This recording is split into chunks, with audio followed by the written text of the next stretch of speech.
Comic Book Corner.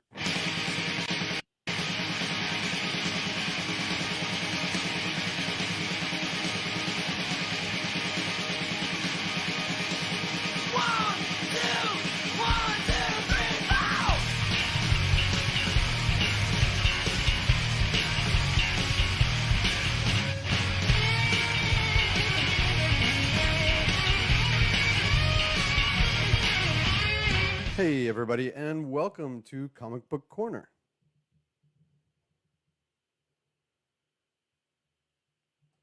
All right, we had a little bit of a false start, but here we are. We're here for the Comic Book Corner. Welcome to a Comic Book Corner cram session presented by Cabin Fever Radio.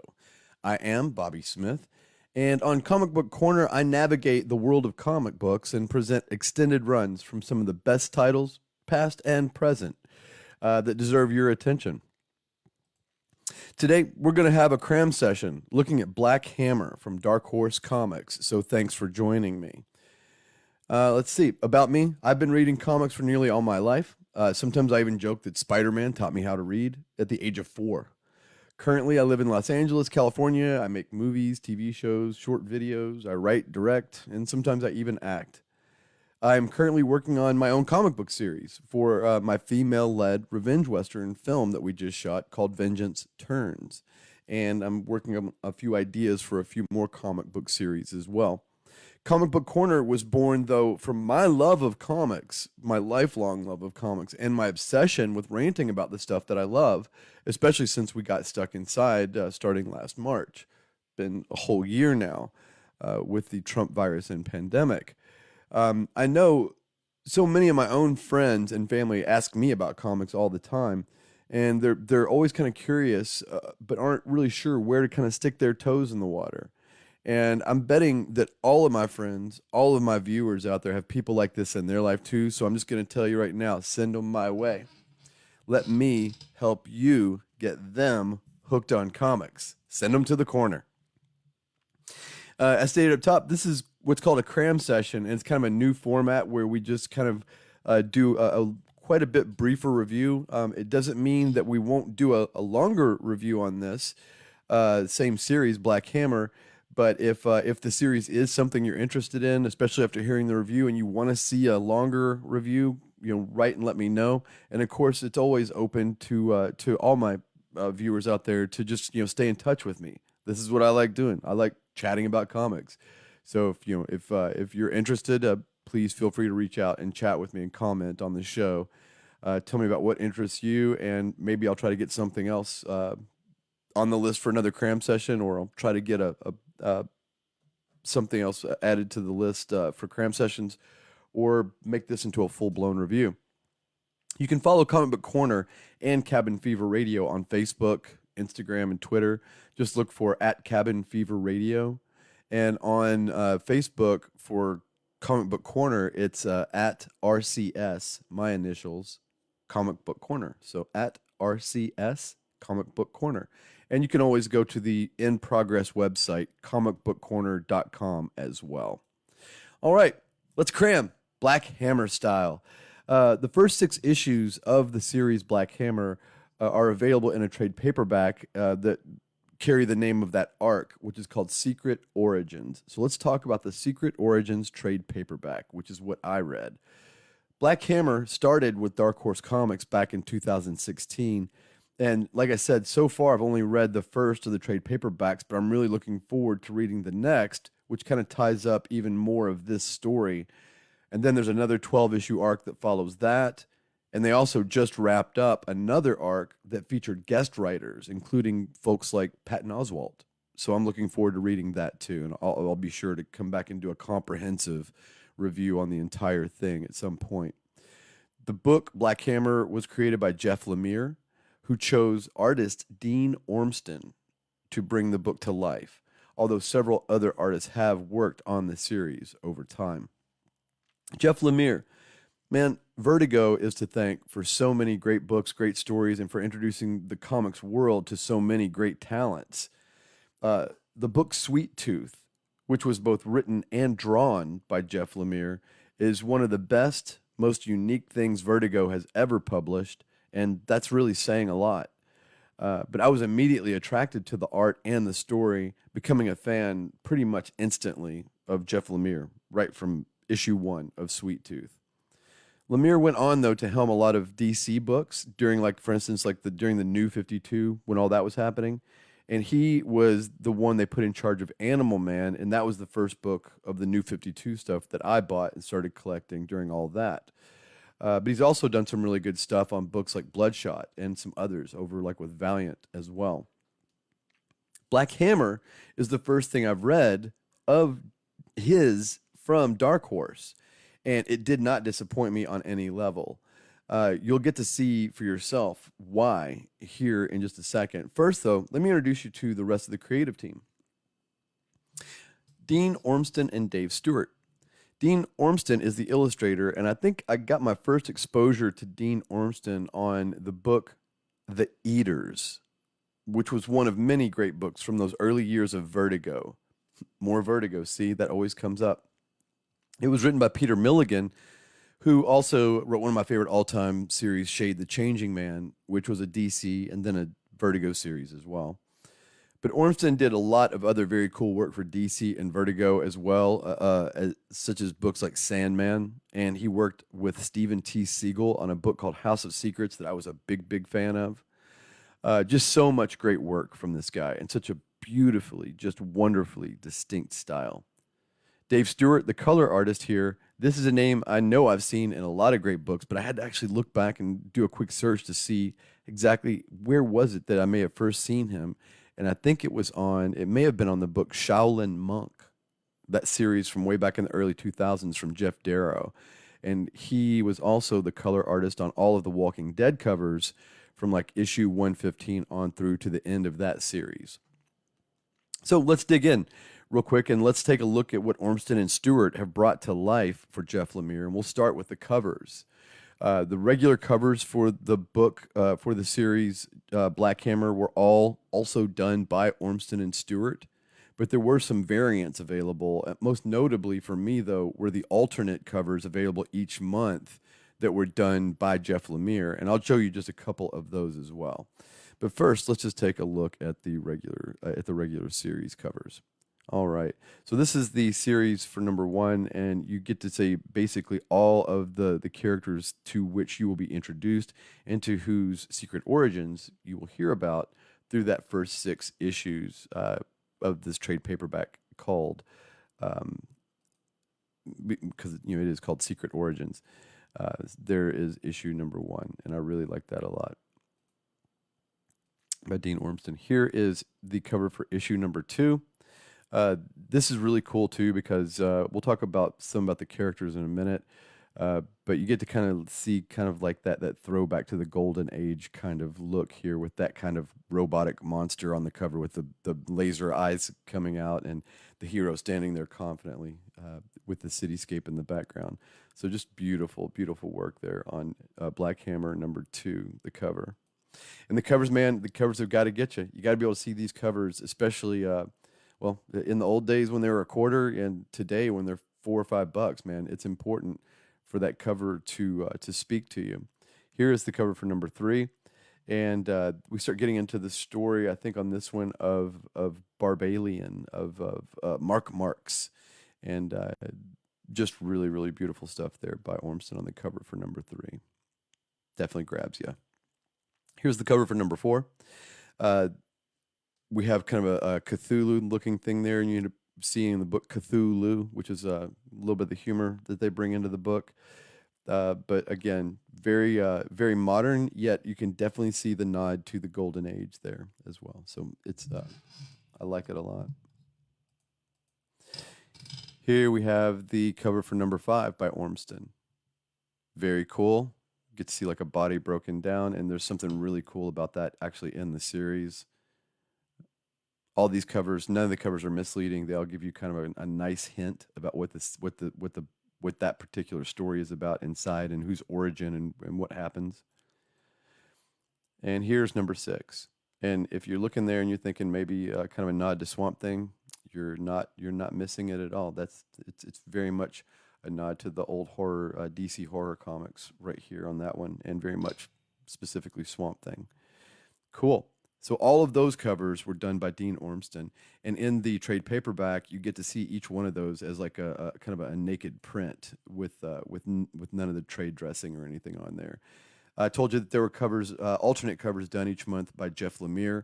Here is his cover for number 2, which focuses on Golden Gale, and so this is his rendering of the character Golden Gale. And he had originally intended to draw this series back when he came up with it in like 2008. But with everything else he had started doing on writing, he just didn't have time to draw it as well. So that's why he brought in Dean Ormston and trusted him to bring his characters to life. That's what it may have looked like under the penciling of Lemire himself. I really like his penciling a lot. It always takes me back to Sweet Tooth. This is the cover for number 4.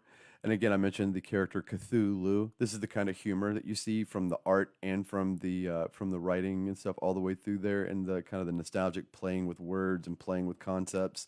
Cthulhu. I know quite a few of my friends have to have gotten a kick out of that.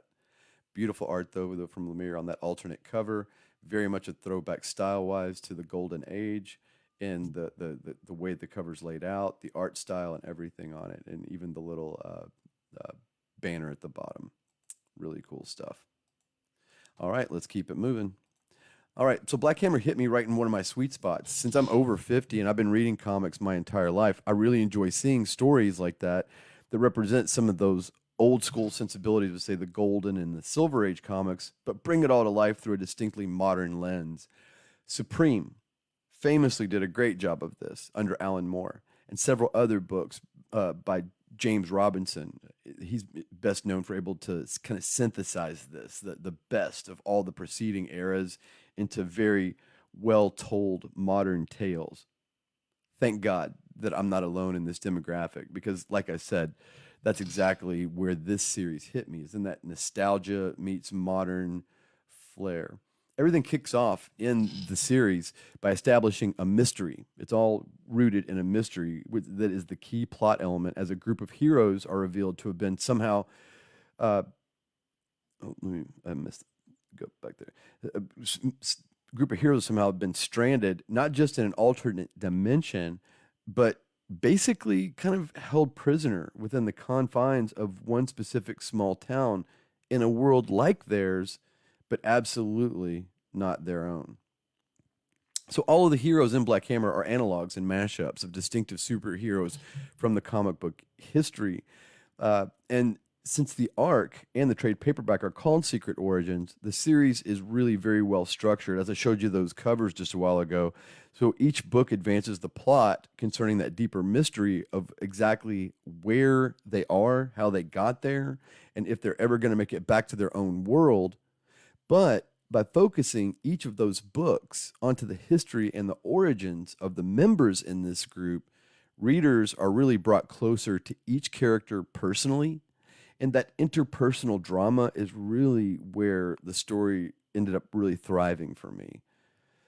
Much like the books of my childhood, I really do feel like anyone could pick up any single issue of these first 6 books and not feel lost, and really have complete enjoyment and understanding of what they were reading. Reading the issues before and after them will simply deepen that experience. And I kind of miss having that with comics, instead of everything always part of an arc that you have to read the next one to understand what's going on.